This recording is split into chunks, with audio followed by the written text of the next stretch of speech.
Association with Himalaya green tea Tulsi. सेहत का ये एपिसोड आप तक लाए हैं हिमालय ग्रीन टी तुलसी।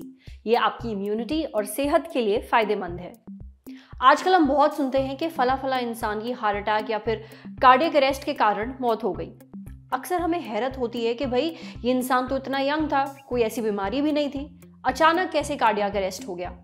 इस सवाल का जवाब है दिल की एक बीमारी जिसका नाम है एओर्टिक वाल्व डिजीज। जिन लोगों में इस बीमारी के कोई भी लक्षण नहीं दिखते हैं, उनमें भी अचानक कार्डियक अरेस्ट का एक बहुत बड़ा रिस्क है। जिनमें लक्षण दिखते भी हैं, वो भी लोग इन लक्षणों को ज्यादा सीरियसली नहीं लेते, जैसे चलते चलते सांस फूलना या कोई मेहनत का काम करते हुए सांस फूलना। अब ये इतने आम लक्षण है कि इंसान को पता नहीं चलता कि ऐसा दिल में कुछ गड़बड़ होने के कारण हो रहा है। अब ऐसे में क्या करें, जानते हैं डॉक्टर्स से। सबसे पहले ये समझ लेते हैं कि बीमारी है क्या। हार्ट का ये लेफ्ट साइड का हिस्सा होता है जिसमें दो वाल्व होते हैं। जिस वाल्व से ब्लड लेफ्ट वेंट्रिकल मतलब लेफ्ट जो आपका चेंबर होता है उसमें आता है, उसका नाम होता है मिटल वाल्व। और जो वाल्व जो पूरे ब्लड में पूरे बॉडी में ब्लड सप्लाई करता है उसका नाम होता है एओर्टिक वाल्व।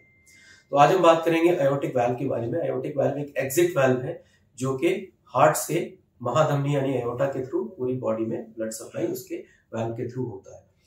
वाल्व की डिसीजेस दो तरीके की हो सकती है, या तो वाल्व सिकुड़ सकता है जिसको हम एओर्टिक स्टेनोसिस कहते हैं, या फिर वाल्व लीक कर सकता है जिसको कि हम एओर्टिक रिवेजिटेशन कहते हैं।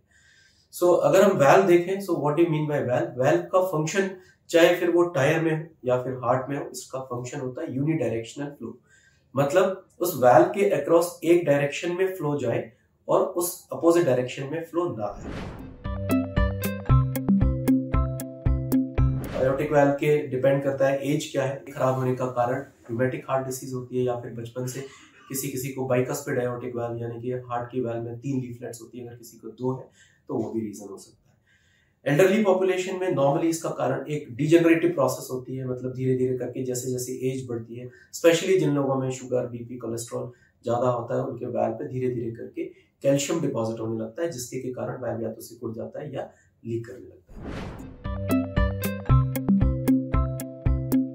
जब भी हार्ट वाल्व या चाहे वो लीक करने लगे या फिर सिकुड़ने लगे, वो इवेंचुअली आपके लेफ्ट वेंट्रिकल पे अफेक्ट करता है। या तो आपका लेफ्ट वेंट्रिकल बहुत थिक हो जाता है या फिर बहुत डायलेट हो जाता है और इवेंचुअली इट स्टार्ट्स फेलिंग। तो उसके जो सिम्टम्स होते हैं वो इनिशियल स्टेजेस में सिम्टम्स सिर्फ एक्सर्शन या फिर काम करने पे होते हैं, चलने फिरने से, या तो पेशेंट को सांस फूलता है या उसे छाती में भारी बना देता है। एओर्टिक स्टेनोसिस के केस में अचानक से मौत होने का यानी कि सडन कार्डियक डेथ होने का भी खतरा होता है।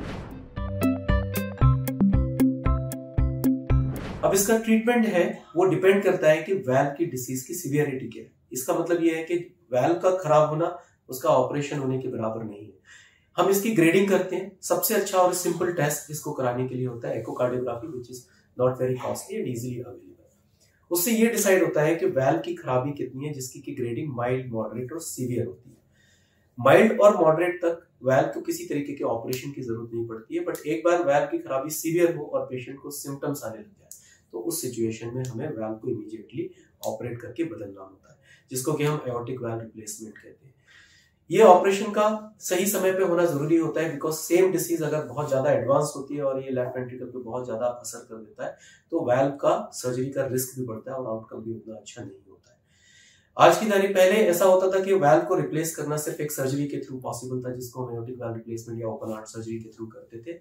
आज की तारीख में एक नया प्रोसीजर अवेलेबल जिसे हम टैवर कहते हैं, यानी कि transcatheter aortic valve replacement, जिसमें कि बिना सर्जरी के पैर से जिस तरीके से एक एंजियोग्राफी की जाती है उसी तरीके से पैर के जरिए एक वाल्व हार्ट के अंदर एक फिट किया जाता है और जो आपका डिसीज्ड वाल्व है उस वाल्व के पीछे चला जाता है। इस बीमारी के जो लक्षण डॉक्टर साहब ने बताए हैं, जैसे कि सांस फूलना, छाती में भारीपन महसूस होना, इनको हल्के में ना लें, डॉक्टर को जरूर दिखाएं।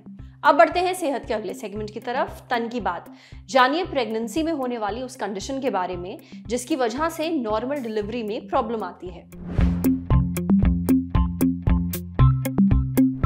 प्रेगनेंसी के दौरान महिलाओं के शरीर में बहुत सारे बदलाव आते हैं, जैसे कुछ लोगों को अचानक डायबिटीज हो जाती है, हाथ पैरों में सूजन आ जाती है, ब्लैडर पर कंट्रोल नहीं रहता।